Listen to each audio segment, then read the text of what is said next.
Now, I'm going to suspend typical teaching here and give you my version of this. Because there's a lot here. This one section here, there's a lot here. Adonai spoke to Moses, saying, "Speak to Bnei Israel." So they turned back and encamped before Pihahirot, between Migdol and the sea. You are to camp by the sea opposite of Baal Savon.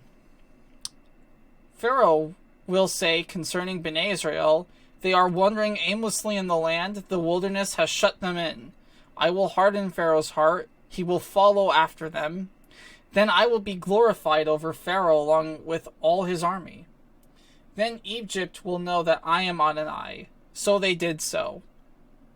When the king of Egypt was told that the people had fled, Pharaoh and his servants had a change of heart towards the people, and they said, "What is this we have done? We have let Israel go out from serving us."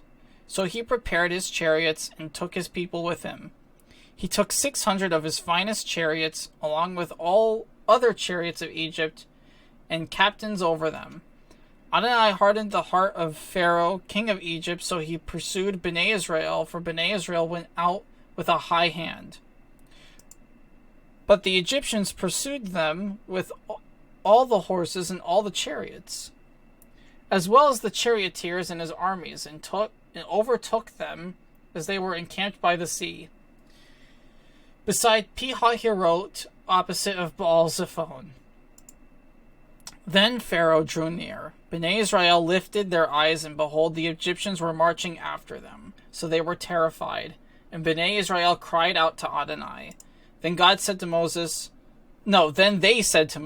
"Have you taken us away to die in the wilderness, as there were no graves in Egypt? Why have you dealt this way with us, to bring us out of Egypt?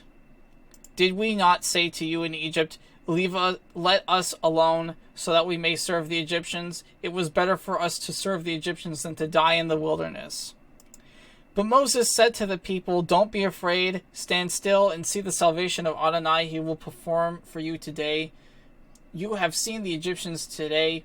You will never see them again, ever. Adonai will fight for you while you hold your peace." Then Adonai said to Moses, "Why are you crying to me? Tell Bnei Israel to go forward. Lift up your staff. Stretch out your hand over the sea and divide it.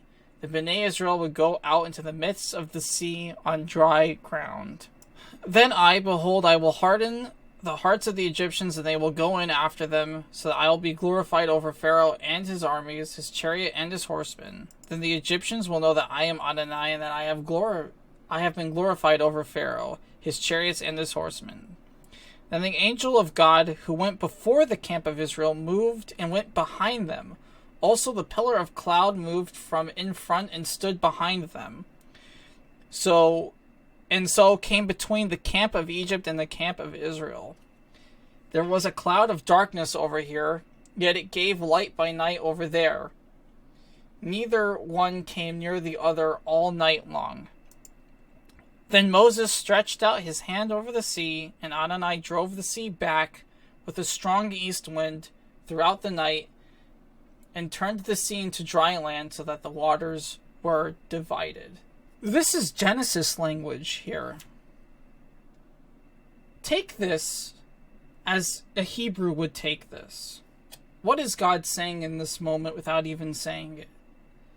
I am the one who parted the waters at the beginning of time, which is what we read back in Genesis 1, if anyone recalls.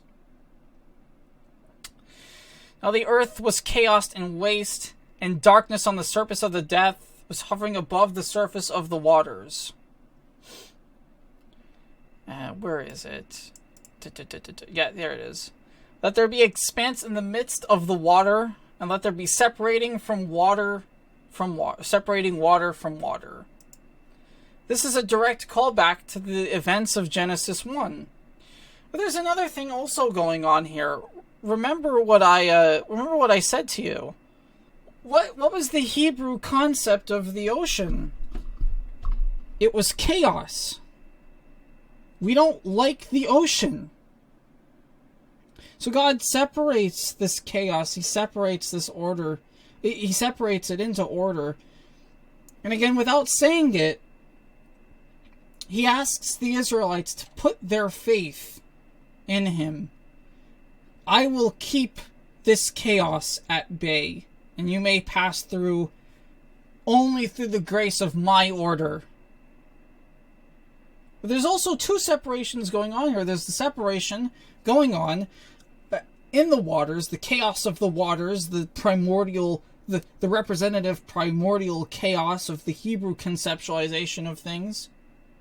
We've also got actual chaos. God also parts the Israelites, his idea of order, from the chaos coming to get them, the Egyptians.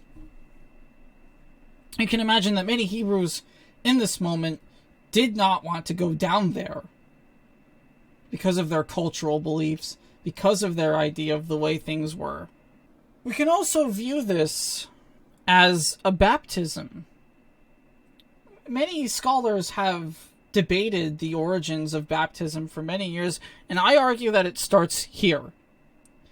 This is the baptism of the nation of Israel.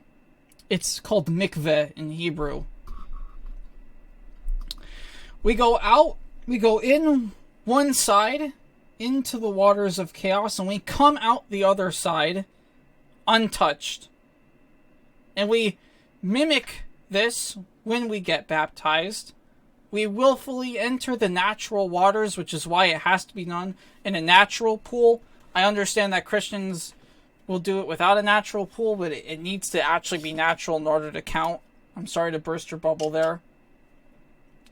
We go into the natural waters of chaos, trusting God will lift us out the other side. It's a symbology ritual of faith that has literary connections to the events of Exodus. Didn't Jesus do it in like a little like Jesus, box or whatever? Yes, Jesus did it in a river. Oh. The Jordan. Yeah, the River Jordan.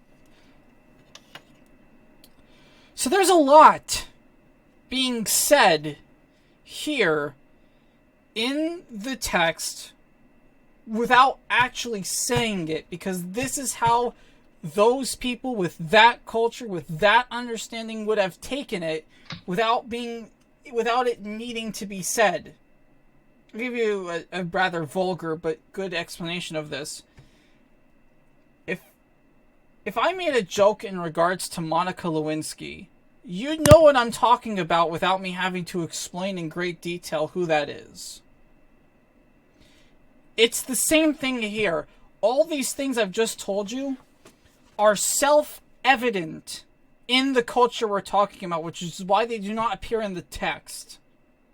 This is how an ancient Israelite would have taken it. They would have immediately seen the Genesis connections. They would have immediately understood the separation of chaos into order. They would have immediately seen all these things accumulating at this one moment.